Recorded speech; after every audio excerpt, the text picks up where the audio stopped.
Vznikli v apríli tohto roka a už sa môžu pochváliť prvým úspechom z medzinárodnej športovej scény.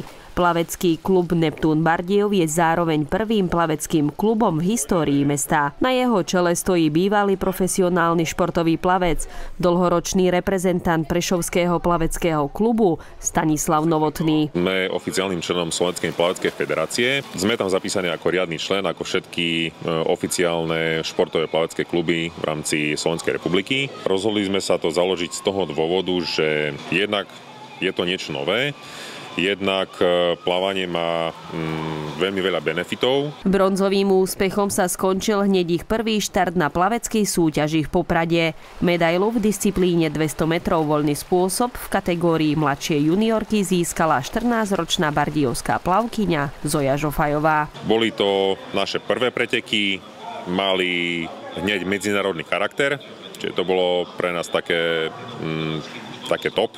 A takisto sa konali na 50-metrovom bazéne. Mala som čas 2 minúty 51 sekúnd a 97 stotín, mám pocit. Ja som išla s očakávaniami takými, že som si chcela spraviť moje osobaky, niektoré som sa prekonala. V jej kategórii je to veľmi dobrý čas na to, že plaveme iba 1 rok. Oficiálne. Ostatní členovia nášho klubu si zrobili osobné rekordy. Prvé osobné rekordy, ktoré sa zapísali do tabuliek Slovenskej plaveckej federácie. Ich najbližším cieľom je minimálne kvalifikácia na majstrovstvá Slovenska mladších a starších žiakov. V tomto kalendárnom roku nás ešte čakajú druhé kolo majstrovstiev Slovenskej republiky východoslovenskej oblasti. Bude sa konať 16.11.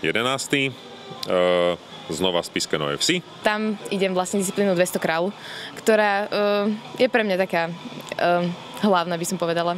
Klub aktuálne združuje 6 plavcov.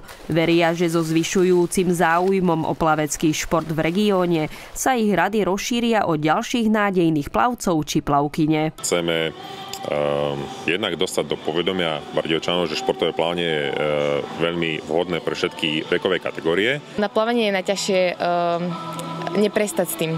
Je to strašne náročný aj fyzický, aj psychický šport, ale jednoznačne, keď s ním začnete, tak nikdy neprestávajte, nikdy sa nevzdávajte, pretože veľa ľudí to zdá na začiatku, ale treba to dotiahnuť do konca.